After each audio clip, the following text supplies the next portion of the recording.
Nezabudni like, koment a odber kanála Mino PC Notebook Repairs.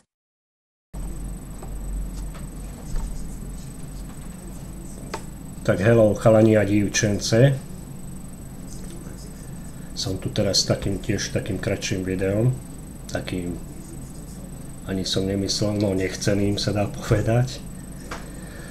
Ale spravím dačo, no. Akože dostal som od fanúšika, dá sa povedať aj sponzora, ďalšiu vecičku a tým je klávesnica. Takáto dáka. Je to Logitech G19.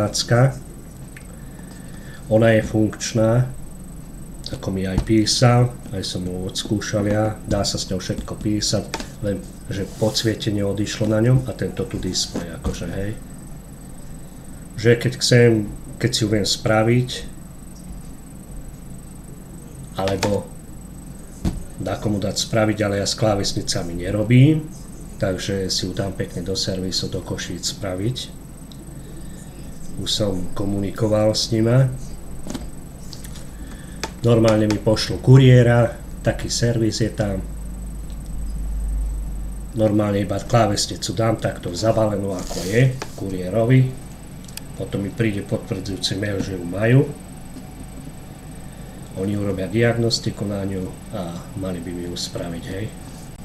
Keď aj dačo za ňu zaplatím, tak zaplatím, ale pred 15 rokmi, ako som pozeral, táto klávesnica cca 230 € stála a ja ju mám ako zadarmo. Takže do komentov mi aj popíšte, či sa mi oplatí do nej investovať alebo nie, ale ja si myslím, že áno, že oplatí sa. Ona proste takto ako podsvietenie tejto gombíky krásne svietia, vidíte ich, ako ja mám túto len z bokov tak nesvieti, ako čo mám túto klávesnicu ja. A tento displej tam ukazuje všelijač, no nielen tieto oné, ako CPU, procesor oné, ale tam všeličo možné sa dá asi pravdepodobne. Takže troška ukážky s nej.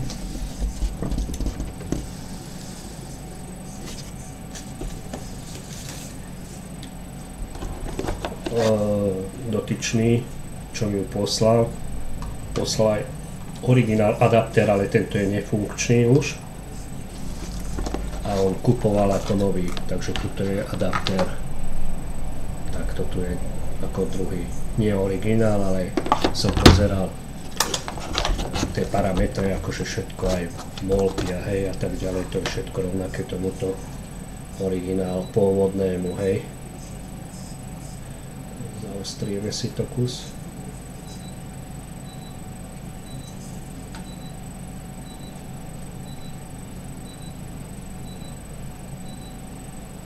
Čo je?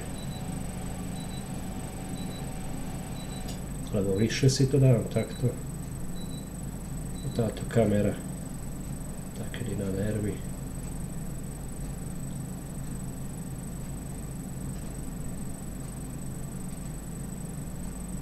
Alebo si ho zdvihneme.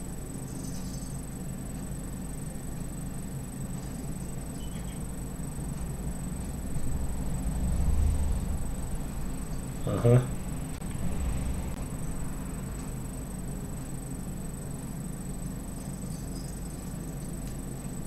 A musím si dáku lepšiu kameru zaobstarať.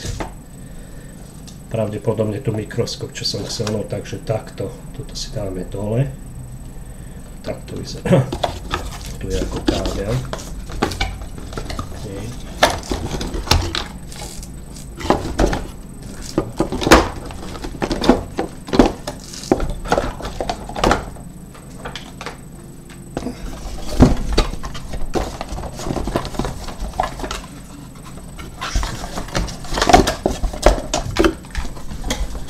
Ja takto v tomto originálovom balení ju pošlem.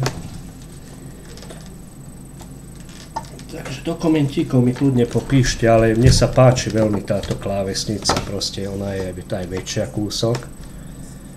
A bude mi dobrá tu akože hej. Takto hej. Tento displej sa takto dá natáčať.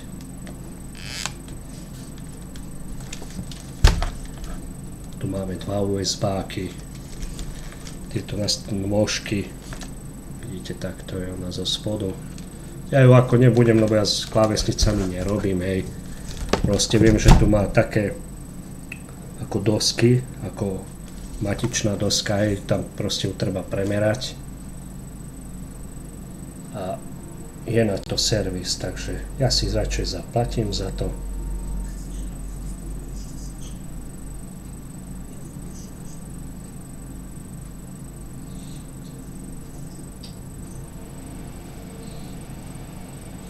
Takto.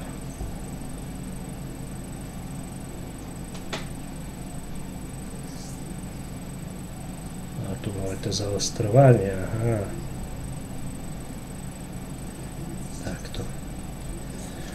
Takže takto vyzerá tá klávesnica. Do komentov klidne popíšte, hej, čo, či sa mi oplatí alebo nie, ale ja si ju dám, lebo chcem ju mať tu na stole. Ja som ju skúšal, krásne toto aj zvuk, pekne všetko sa dáva dole s ňou. Ona ide proste len podsvietenie, vravím, nejde, ani ten displej, ako dotyčný mi napísal, čo mi ju poslal. No môj odberateľ sa dá povedať. Ja keď si viem, tak nech si ju spojazním. Ona ide akože ja som s ňou pracoval, išla, len akorát podsvietenie nejde. No. Páči sa mi, Logitech mám aj tuto sa mi zdá. Logitech. A áno. Čo mám k ďalšiemu počítaču. Takže uvidíme, čo to spraví. Takže takto. Krabica je dosť hodná k tomu.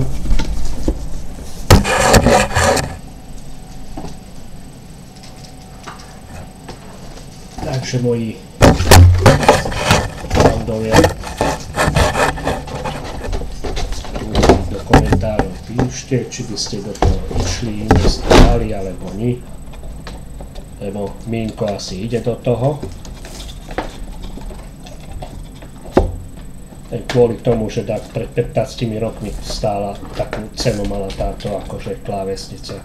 Tuto je ako takto rozhondený kábel, tu je USB, do počítača ide. A tuto je taká rozdvojka, hej, v tom kábli a proste tam sa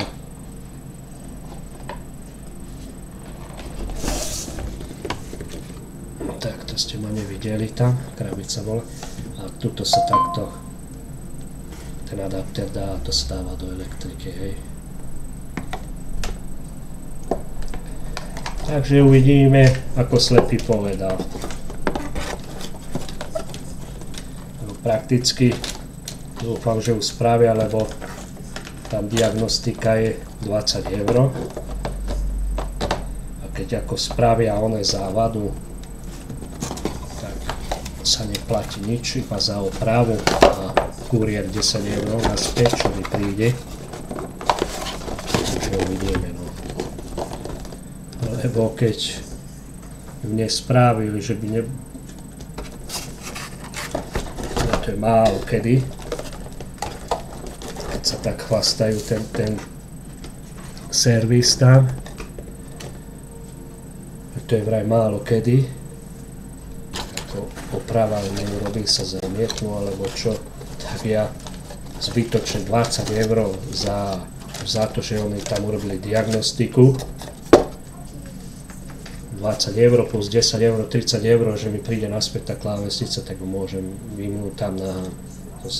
Tak sa rozhodne. V žiadnom prípade by som ju nezobral naspäť, hej, za 30 €. A ako nie som včerajší,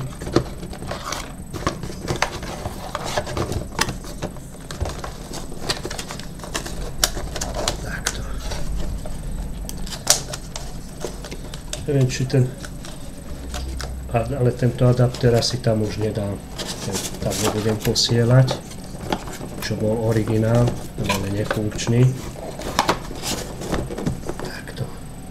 Ten už tam nedám vôbec. Takže tady autobus. Takže klávesnička. Tak. Sponzora, odberateľa môjho, ktorému ďakujem za ňu.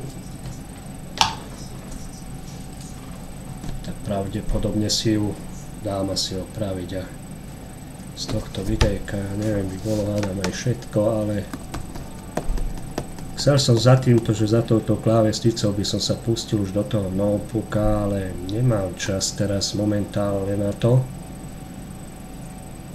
Skúsim ja cez týždeň video robiť, ako rozoberať ten notebook začnem. Plánované som mal na tento víkend ho robiť, hej, ale táto klávesnica, už som aj fotky dal do komunity, tak vraj musím aj túto klávesnicu predstaviť potom. Lebo chcel by som mať túto k hlavnému počítaču, lebo ten displej, ja som mu chcel dakedy veľmi túto klávesnicu, ale som mu nevedel zohnať a teraz zrazu sa mi ponúkla zadarmo. Len akurát to podsvietenie, že nejde, no. Takže uvidíme, čo z toho bude. Takže, cez týždeň možno sa pokúsim robiť video, ale cez víkend ho budem dávať s tým notebookom. Uvidím, či nebude na 2 videá. Rozoberanie, potom ten grafický čip budem nahrievať, dáme mu troška životu, veď čo to povie, ak sa podarí, tak notebookčik bude košikový, dáme SSDčko do neho, pamätáme 8 GB, ako som pozeral, takže tak dáko. Takže z tohto videjka všetko, chalani a dievčence, noví, čo ma pozeráte, čo ja viem, nepáči sa každému takéto videjka, hej, sú aj lepšie proste, čo tam opravujú, hej, ale ja zatiaľ, ako vravím, ja nie som taký servisák, že by som mal každý deň na robote dačo, to len sem tam dačo, hej, a budem videa dávať z každého rožka troška. Takže lajkujte, popíšte mi do komentárov o tejto klávesnice čo ako, kto by čo robil s ňou a odbery hlavne. A ďakujem pekne za zhlédnutie videa. Čaute. Nezabudni like, koment a odber kanála MinoPC Notebook Repairs.